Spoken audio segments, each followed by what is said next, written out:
When our community installs the game, they start to play it, our veterans, the people who've been with CNC since '95, when they install the game and they start playing, all I really want from them is to go, holy crap, this is Command & Conquer.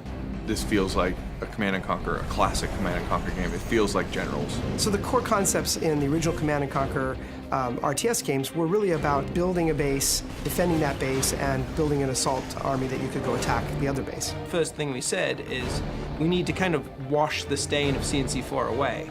And to do that, you really have to get back to your roots, to get back to what it was that made your fans in the first place. Well, to me, the roots of Command & Conquer are always about base building that doesn't feel like a chore, harvesting that doesn't require your full attention, and a focus on fast action and lots of viable strategies in the actual combat. Going back to upgrades and abilities that matter, player powers that feel visceral, and then at the same time, super weapons, commando units are back, and then we're adding a couple new flavors in there like caster units that we haven't exposed yet to the public.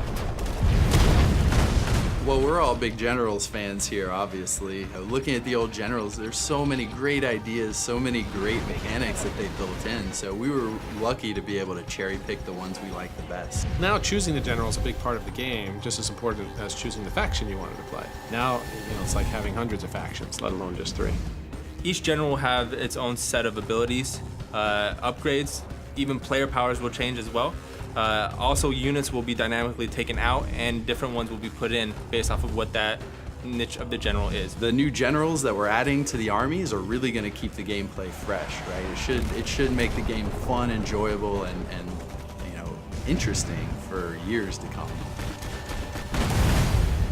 So what I really find exciting about the next Command & Conquer is that this is a product that's going to be aimed directly to consumers, going directly to consumers and appealing to them for the success of the product, but more importantly for the feedback. So fan feedback and metrics are absolutely amazing now in a connected environment.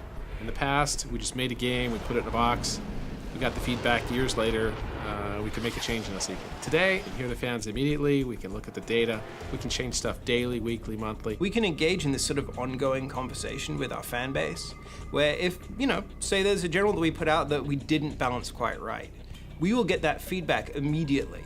It's not like we're going to be like, okay, well, when we do the expansion pack or in a patch in 3 months, we'll fix this.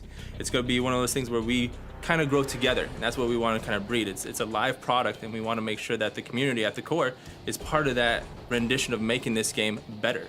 This is ultimately the fans' game, and we're looking forward to making the game better with them.